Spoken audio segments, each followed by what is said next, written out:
And we are live! We are live na Ayan! nga. Hello!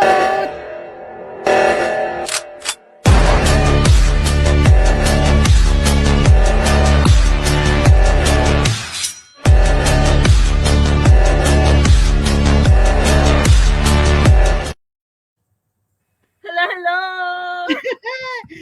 Hello, hello, hello. Nandito na naman po ang mga Marias. Mga Maria, Yes! Marie at Marie. The M&Ms. M&Ms, naging M&Ms na. Yes. Hello, hello, hello. We're back again. Nandito na naman po kayo sa Pinaypreneur Hustle Hub. And thank you for tuning in. It's going to be another wonderful night with us. And excited po kami sa topic ngayon. Kung ngayon lang po ninyo kami nakikita for the first time, kami po ay mga digital business owners from both US and Canada, pero mga proud Pinaypreneurs kami. And every other week, so bi-weekly, meron po kaming podcast na ganito so we can share our expertise with you and hopefully masagot namin yung ibang mga questions ninyo lalo na about your decision making kung para sa inyo rin ba itong ginagawa namin. So, tonight, bago po kami magsimula, we will introduce ourselves and ang topic po namin is scrolling at the bottom. It's called, it's not about having time. It's about making room for growth na i-explore natin shortly. So ako po pala si Mary Rose Angeles ng Vancouver, Canada. I'm a proud Kapampangan and a mom, former banker, and I now work in healthcare at proud digital business owner po ako. And you go ahead, Maria. You can introduce yourself, please. Thank you, sis. Hello, mga kababayan ko dyan sa Pilipinas, mga OFW, o kung saan man kayo ang panig nanonood ngayon sa amin. Magandang umaga, Pilipinas, mabuhay, magandang gabi sa US and Canada, at magandang hapon kung saan panig man kayo ngayon nanonood sa amin live. Ako nga pala si Maria Rosbach, isa po akong, dati po akong caregiver. Naging server din ako sa isang restaurant, naging isang trainer din po ako. At ngayon po ay isang digital business entrepreneur. Ako po ay pinanganak sa Negros Island, Philippines, pure Ilongga, and I grow up sa Quezon City, Philippines. Siyempre, pure Tagalog din, so mix. Tapos nakatira po ako dito sa Wisconsin, USA for about 11 years now. At ayun, I'm a proud Filipina and I'm a proud digital business owner. Back to you, Sis Mary Rose. Thank you, Maria. Go ahead, Mary J. Hello, magandang gabi po, magandang umaga kung saan man kayo nanonood ngayon. Mary J po from New Jersey, USA, ang galing Baguio City, Philippines. I am a wife, a mom, a physical therapist, and also a proud digital business owner. Sana po may matutunan kayo, mapupulot na konting kaalaman tungkol sa digital business. Maraming salamat po. Hello, go ahead, Marianne. Hello, everybody! Dapat mataas ang ano. Mataas ang Energy. tone. Dapat tapatan ko si Maria. Hello, hello! This is Mary Ann, and I'm happy to be back with my Pinaypreneur today with our Pinaypreneur Hustle Hub. This is Mary Ann, originally from Manila, Philippines, and currently now in Ontario, Canada. I'm a mom of two, a wife. Currently I'm a sales administrator, and of course, a proud online business owner and mentor. Hello, guys! Ayan, nakilala nyo na po kaming lahat. Actually, 5 po kami. Pero one day, makakasama po natin dito si Ate Evangeline. Right now, nasa work po kasi siya, but she's with us always. Sasali po siya sa atin eventually. And mas marami po kayong matututunan kapag nandito si Ate Evangeline. So, tonight, ang napili po naming topic is, it's not about finding time. It's about making room for growth. Bakit namin pinili to? Kasi sa aming mga digital business owners, ang dami naming naririnig na excuses. excuses. Yun yung mga hindi para sa amin yan, or yung iba iniisip hindi naman totoo yan. Hindi yan legitimate business. Mga ganun ba na feedback? So, isa dun yung wala akong time. Isa yun sa mga common excuses na nare-receive namin kapag may nag-i-inquire about our business. So, tingnan natin bakit kailangan meron tayong tamang mindset. Lalo na kapag naghahanap ka ng income potential elsewhere, outside of your 9 to 5. Tingnan natin bakit. Kasi yung pagsasabi na wala akong time, I think there's something more behind that excuse. So tingnan natin bakit may mga ganong mindset at paano natin mako-combat through the proper mindset. Simulan natin kay Miss Maria. Take it away. Hello! Thank you, sis. Sis, sa akin, what if there's something more out there for you? So, oo nga naman, di ba? Maganda nga yung tanong na yan. Oo nga naman, pag marami pang pagkakataon para sa atin, no? So, paano kung kung may masigit pa para sa'yo? Yun sa Tagalog. So, naisip mo ba yan, mga kabayan? Yung pakiramdam na kahit okay naman ang takbo ng buhay mo ngayon, parang may kulang pa rin, di ba? Minsan kasi, nasasanay tayo sa ating routine, nagigising tayo sa umaga, trabaho, kakain, tapos tutulog. So parang paulit-ulit. So nakakalimutan natin na pwede pa palang mangarap na may mas malawak kang pangmundo na naghihintay para sa atin. Pero alam mo, kabayan, ang layunin sa buhay ay hindi basta natatagpuan. Unti-unti itong nadidiscover habang tayo'y lumalago. So, at ang totoong pagunlad, hindi nangyayari sa loob ng comfort zone. Kadalasan, ang mga bagong posibilidad ay lumalapit sa atin sa anyo ng takot o pagdududa. Katulad ko din nung una, no?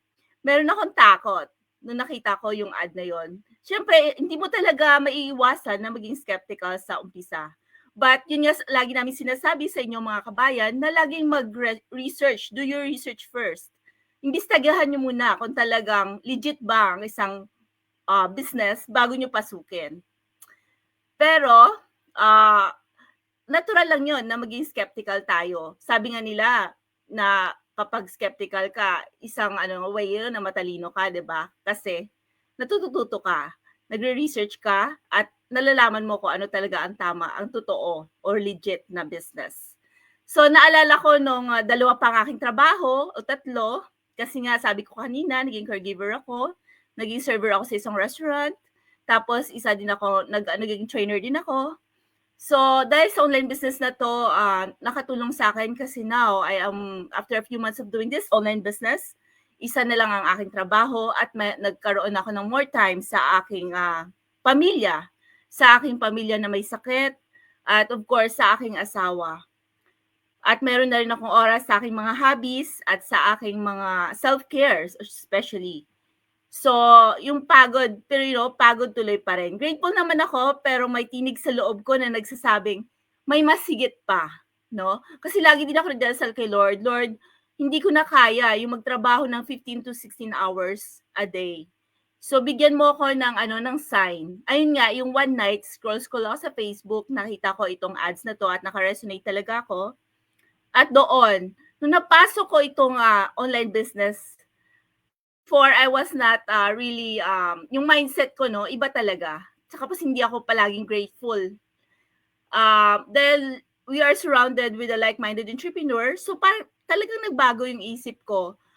Now I am more positive-minded, more happy, kasi nai-enjoy ko yung business, nai-enjoy ko yung mga benefits, nai-enjoy ko yung mga like-minded entrepreneurs, kasi natututo ako sa kanila.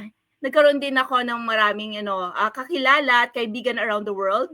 So talagang nagbago yung mindset ko sa buhay. Hindi lang sa professionally, but also personally.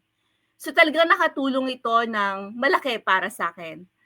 So yon, okay lang na maging skeptical, baguhin nyo yung mindset nyo. Kasi mindset talaga ang nagdadala sa atin sa ating buhay. kung hindi niyo po babaguhin ang inyong mindset, wala po talagang mangyayari sa inyong buhay. Hindi po kayo lalago, mananatili na lang kayong nakatali sa inyong 9 to 5 job. Hindi niyo mamaranasan ang kalayaan na magkaroon ng more time sa inyong mga anak, sa inyong pamilya, kapag hindi po kayo lalabas sa inyong comfort zone o nandiyan pa rin ang takot sa inyong kalooban. So, ano pang hinihintay nyo? Mag-investigate kayo at research nyo ang aming online business. At matutuwa kayo at mag-i-enjoy kayo sa mga benepisyo kasi lifetime siya. Thank you so much. Back to you, host Mary Rose. Thank you, Sis Maria. Yung story ni Maria, very very common story nating mga immigrant. Lalo na yung naiengganyo tayo dun sa double job, triple job, kasi we get paid in dollars. Tapos we convert, di ba? So maganda na hindi ka parang nasilaw and hindi ka naging kampante na lang dun sa double or triple job. Kasi siguro in the beginning maganda siya, pero tumatanda din tayo, 'di ba? So as we age, I don't think we can keep doing a double or triple job kasi manghihina na din yung katawan natin. And by that time, sasabihin mo ba sa sarili mo, sana nakipaglaro ako sa anak ko nung malakas pa ako? Of course, they will have their own life na. So, that's really good na you found this digital business early on and you started doing something and found the solution. So, thanks for sharing. And it's my turn. Yes. It's my turn. So, the power of starting small. How little steps can lead to big changes. Isa sa mga palaging sinasabi or tinatanong kapag may nag-i-inquire about my business is, how much do you make? How much? Palaging yun yung kanilang starting point. Magkano kinikita mo? Blah, blah, blah. Masyado silang focus dun sa dollar value. They want to see big results right away. And that is the very thing na nag-i-stop din sa kanila to actually start. They want to see the results right away from other people. Hindi ganon. Walang ganon. Kasi kahit naman 'di ba, sa atin, we go to school, to learn, pero after graduation hindi ka naman right away expert dun sa a-applyan mong trabaho. There are things that needs to be embedded in you first bago ka maging, well-versed dun sa career na pinili mo. So similarly, there is power in starting small. Lalo na dito sa ating digital business. At ang kagandahan, unang-una kong paborito dito sa digital business na lagi kong kinukumpara sa traditional business. Hindi po malaki ang kailangan yung halaga to start. Even that is message enough. Start small. You don't need millions of dollars to actually own your own business. Lalo na sa digital space. There's power in starting small. Tapos, hindi mo kailangang maging successful on day one kasi wala pong nag-i-start sa finish line. Ang part po talaga ng big success are the little steps. Yun po ang ini-encourage namin sa inyo na sana po ay makita nyo yung big potential outside sa nakikita or naririnig ninyo. Kasi it's way bigger than what you see. But you won't see it unless you give hard work. You give your consistency towards the business. But that includes doing small steps. Small actions, kumbaga. Either kung isa kang mahilig magbasa, ito na po yung chance nyo. Magbasa po kayo nagbasa. Kasi dito sa digital business namin, ini-encourage talaga namin, you read because it gives you power. Akala nyo po ang reading ay hindi nagko-contribute sa growth namin. Those are small steps. But it is very, very powerful sa amin. Ano pa? Ito nakikita po ninyo na aming bi-weekly podcast. Akala po ninyo podcast lang siya. Hindi po. Kasi ang dami pong na-encourage, marami po kaming mga tao na nare-reach out globally na na-enlighten. Kasi masyado pong broad ang digital space. Pero we are here always kasi we want to address your concerns. And these are just part of the small steps. Kaya wag po ninyong maliitin ano man yung small steps na yan. Kasi yun po yung magko-contribute dun sa goals na hinahanap ninyo. Nandito po yan sa digital business. And ang maganda po, small steps, pero kasama po ninyo kami. Along with the 248,000 global, growing community po namin. So, wag na po kayong maghintay ng matagal, wag nyo nang patagalin. This is it. It's a sign kung nakikita po ninyo talaga kami. Kasi ganito rin po lahat kami nag-start halos. We saw something that resonated with our own story. Kaya naging successful digital business women din po kami. Kayo na po ang susunod. So, thank you. Thank you. Who is next? It's Mary Ann. Go ahead, sis. Hello, me again. Yeah, i-point out ko lang, no, kasi sa kakasabi lang ni Sis Mary Rose, we are currently at 248,000 business partners, right? And I just checked our portal. Just for today, we have 63 new business partner. Just for today, 63 na ang nadagdag. And for the last 7 days, total is 364. So, padagdag ng padagdag ng padagdag. So, you know what? Just think about it. Numbers don't lie, right? So, ano Yes. pang hintay, right? So, okay, back to my discussion for today. I never thought I'd be doing this, but I'm grateful I did. Nung nakita ko tong quote na ito, if I may say, talagang swak na swak talaga siya sa akin. So, yun nga, parang, alam mo yung feeling na, ako gagawa ng ganyan, parang imposible naman. Alam mo yun yung feeling na gano'n. Kasi ganito yun. Back then, and currently right now, I was and am still a full-time employee. So working 8 to 5, actually 8 to 5, Monday to Friday. Stable job, yes. Good benefits, yes. Sweldo every 2 weeks, yes. It was enough. Or so, I thought, right? Lahat nagdaan sa pandemic, right? So everything changed. Biglang, what if mawala yung trabaho ko? Anong gagawin ko? Diba? Hindi naman hihinto ang bills, diba? Paano yung pamilya ko? So that fear made me pause. It made me pray. And it made me search. There is a way. There should be a way. Hindi pwedeng ganito lang. Then a friend of mine introduced me to something online. At first, I said, ayoko niyan, hindi ako marunong dyan. O, di ba? Excuses na naman.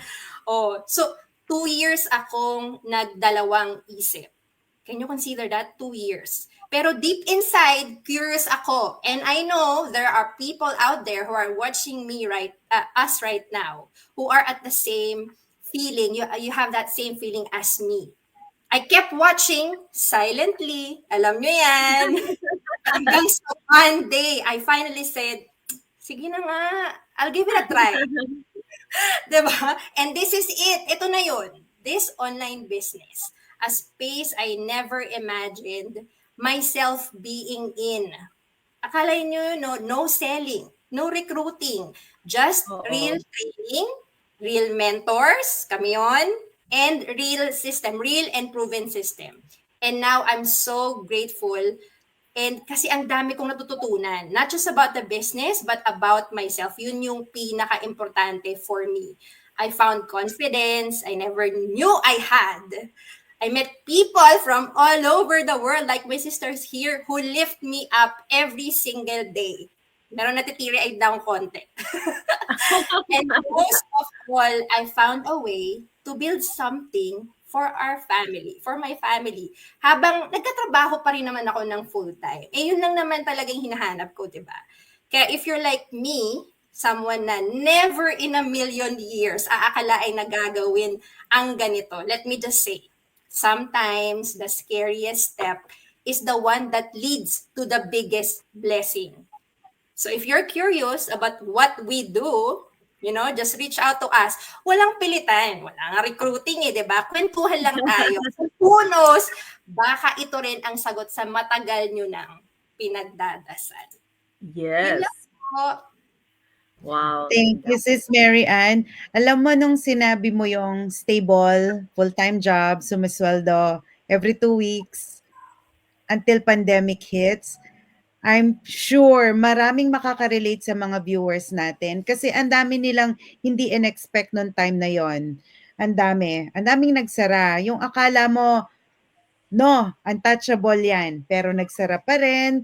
Tapos ngayon, nagre-recover naman. Pero maganda na from that dark time, mayroong magandang lumitaw. And that is a digital business. Tuwang-tuwa talaga ako sa kung sino ang nakaimbento ng online space. Akalain mo ang reach mo na ngayon global. Hindi Oo. magsara man 'yan, basta may wifi ka sa bahay, gumagana yung business mo. And sabi mo nga nangyari yung pandemic. Alam mo ang realization ko ngayon, hindi lang basta pandemic ang makakapagsabi kung maglalas ba tayo sa trabaho natin. It will take one injury, change of Oo. management, 'di ba? Change of Totoo yan. management, economy. Hindi natin alam, 'di ba? Tas minsan may mga industries pa na hindi na sila anong tawag doon? They're not that important anymore. So napapalitan sila ng bagong technology. Pero ang digital business, ito yung kumbaga patuloy na ini-innovate constantly and at a rapid speed. So I'm also glad that I did this. Alam ko lahat po tayo dito ngayon. We are glad. And yun nga, may future, may legacy tayo na iiwan sa mga anak natin. So thank you, Sis Mary Ann. Tingnan naman natin ang point of view ni Mary J. Hello, Mary J po uli. So, ang topic ko naman, why I stopped waiting for the perfect time. Backstory, when I started this business, as a I came from the Philippines with the great American dream, the lifestyle, and then I ended up having 3 jobs. Sabay-sabay yan, 7 days a week. So, or pagkatapos ng 9 to 5 ko, punta ako sa kabila, tapos 3 hours, 5 hours. Pagbalik ko sa bahay, ang mga junakis ko, tulog na. Hindi ko na nakita ang mga activities nila, na-miss ko ang mga milestones, na-miss ko ang mga awarding, ang mga parent day, ang mga cookie day, ang mga ganyang partyan.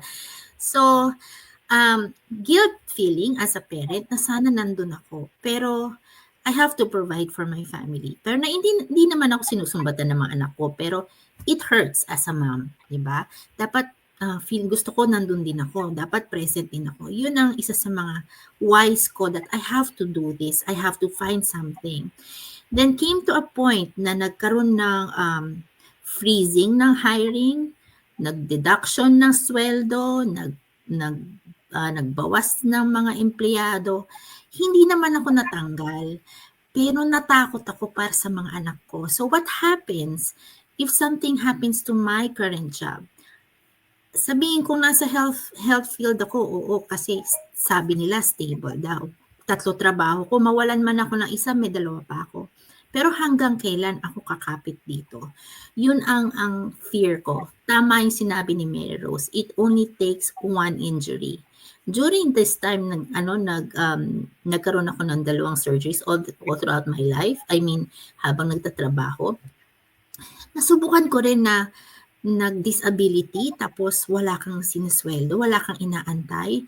Ang tagal bago dumating. Bumalik ka na sa trabaho, wala pa rin yung disability mo. Hello, naloka ako. So yun naman. Kaya napag-isip-isip na, katulad din ni Mary Ann, scroll sa Facebook, at ayun, napag-isip-isip ko, why waiting for the perfect time? Guess what? There's no such thing as perfect time. Illusion yan. Walang perfect timing. So, sa pagpili ng oras, laging may abala sa buhay, laging may excuses yan. May trabaho, may pamilya, pagod ka. Pero growth doesn't really wait. Kailangan pa gawan ng paraan, hindi dapat hintayin. Of course, if you want to have growth, your growth needs space. Hindi na pwedeng squeeze in lang ang growth between sa lahat ng ginagawa ko. Kailangan sinasadya kong magbigay ng oras or puwang sa growth na gusto kong mangyari sa buhay ko. Kung gusto ko tong business na to, kailangan kong gawa ng puwang. Tatlong trabaho ko, kailangan kong gawa ng puwang. Yung ibang bagay, matututunan kong i-let go. I-let go ko ang Netflix, YouTube na lang para mas maigsi. Tapos, wala nang Korean novela, nagbabasa na lang ako ngayon para control ko ang oras ko kasi masyadong mahaba Korean novela. We always grow. So, yan. So, progress always happen in chaos. Habang magulo ang buhay, habang ginajuggle mo yan, pilit mong ginagawa ng paraan na hakbang para mag-grow ka, doon ka nagiging strong. Natutunan mong mag-juggle being a mom, an employee, a business owner. You hone it, you own your business. Sa'yo ito. Regardless kung nauna si Mary Rose sa akin, nahuli malakas sa followers si Maria or yung kinikita nila ay iba sa kinikita ko. Diba? Ayan na ang Junakis. So, time is what you make it. Kung wala akong oras, iniisip ko, wala akong oras. Pero, baguhin natin ang pag-iisip, ang mindset na binanggit ni Maria kanina. Paano ako gagawa ng oras? Paano ko gagawin ito? Na-share ko minsan sa isang kaibigan ko na I'm going through a course, ang course 30 minutes, ang driving ko 30 minutes, natatapos ko yung course ko in 30 minutes. So you have to make time for the growth that you want because there's no such thing as perfect time to start your business. You have to make ways. So maraming mga homework, maraming babasahin, but you have to be innovative of your time. Kung may podcast ka, kung meron kang audiobook, or habang nagtutupi ng laundry, nagma-mastermind ako. Ayan. Habang nag-podcast dito, naglalaba ako, di ba? Ayan, mommy duty, naglalambing yung mga anak. Pero ganyan talaga, nakikita nila.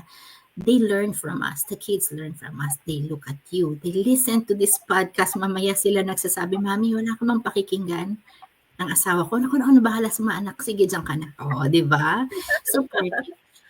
Hi, thank you, Lord. So, grateful po. The more you grow, the more friends you and people that you can help.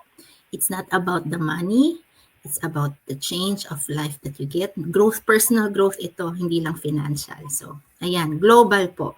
That's how we make it. This digital business, I think, is the best for everyone. Recession-proof. Global kasi. Thank you. Thanks, Sis Mary J. Alam mo, habang nagsasalita ka, naisip ko yung Bible verse na Ecclesiastes chapter 11 verse 4. Sabi doon, if a farmer waits for the perfect weather, he will never plant. So ito exactly yung message mo today kasi minsan gusto natin magaling tayo bago natin gawin yung isang bagay. Without realizing na kung magaling na tayo, then there's no more room for growth. 'Di ba? Bakit natin lilimitahan? We need to embrace our weaknesses. So kasama dyan yung tawag nila is leap of faith. Hindi ka man handa ngayon, takot ka man humarap sa social media, magiging malakas ka rin. Kasi over time, magiging ganito sila, mga hindi na nahihiya. Pinaganda ko, pero hindi na po nahihiya humarap.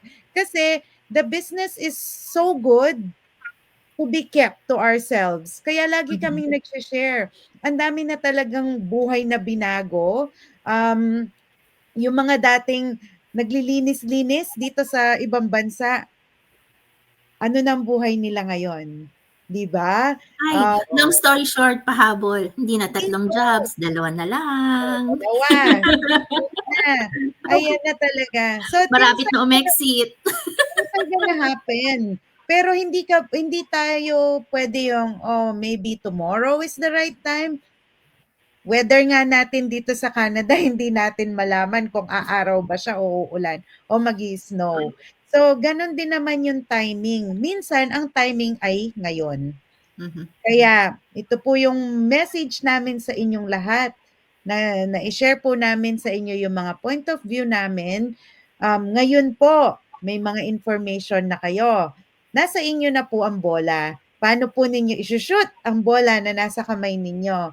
So, i-invite po namin kayo. Meron kaming free webinar every Tuesday and Thursday, 5 PST, 6 PM po ito, MST, 7 CST, and 8 EST. Kung hindi po pasok sa schedule nyo itong mga araw at oras na to, don't worry kasi makakapagbigay po kami ng replay. So, ito po ay access para sa inyo na makilala pa po ang ibang mga digital business owners at maintindihan po ninyo ano po ba talaga ang business na ito. Baka ito na talaga yung hinahanap ninyo. Kasi Mhm. hindi na po talaga enough ang isa lang ang source of income. Tapos, yun na nga, yung mga nabanggit namin kanina, na hindi po natin alam kung may kasiguraduhan ba na maglalast ito. Hindi ko nga maipapasa yung yung healthcare job ko sa anak ko eh, 'di ba? Pero ang Oh. business na 'to puwedeng-puwede. So i-invite ko po kayo sa aking website, www.maryroseangeles.com. Mag-register lang po kayo with your name and a valid email address to get your link to the webinar. Or send me a direct message. Hindi po ako suplada. Okay, Maria, go ahead. Hello, hello. Thank you, sis. Hello, mga kababayan. So ito na yung hinihintay nyo na sign na para simulan ng isang life-changing na opportunity. So it's happening tonight, ngayong gabi. It's happening na pala, ongoing na. Huwag palampasin itong eksklusibong live webinar kasama ang mga powerhouse women. Hindi lang po women, meron din kaming men dito sa online digital business na nagta-transform ng kanilang simpleng buhay patungo sa matagumpay na automated digital businesses. Panoorin nyo sila live habang binubunyag nila ang mga behind the scenes kung paano sila nagsimula sa ordinaryo tungo sa extraordinary gamit ang business model na ito na walang pagbebenta, walang recruiting at sinusuportahan ng mentorship at smart systems and like-minded community. Kung nagawa nila, kaya mo rin. Kaya kung nagawa namin, kaya nyo rin. Ito ang totoo, ang tanging humahad lang sa'yo at sa freedom na pinagdarasal mo, oras, financial, peace, purpose, ay ang desisyon mong mag-yes. So ano pang hinihintay mo? Mag-register na sa aming website namin, mag-direct message lang kayo at check nyo rin ang aking website, www.mariarosbachglobalbusiness.com. And I'll see you in the inside. Back to you, Sis Mary Rose. Okay, Mary J, go ahead. Ay, maligayang bati po. Nawindang kay Maria, ang galing energy.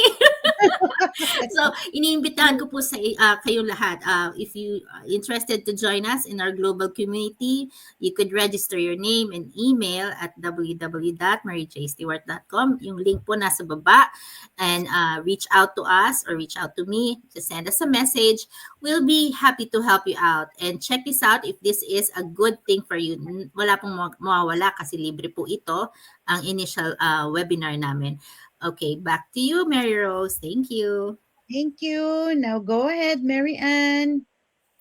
Yes, so yun nga, if you're watching this, we'll be watching this and you have the same feelings that we had, like, being unsure, hesitant, or thinking na hindi ko kaya.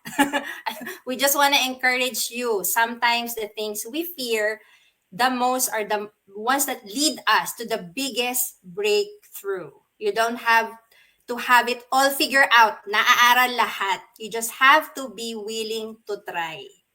And if you're curious about this business, how it works, message me, message us, right? My website is www.maryantibayan.com, and we'd be happy to share and walk with you, just like someone who once did for me, for us. Thank you for listening to us. God bless you all, and I hope you find the courage to stay I never thought I'd be doing this, but I'm grateful I did. Oh, we have Ann Kalema watching us. Hello, sis. Thank you, Thanks for the sis, for support. watching. Yeah.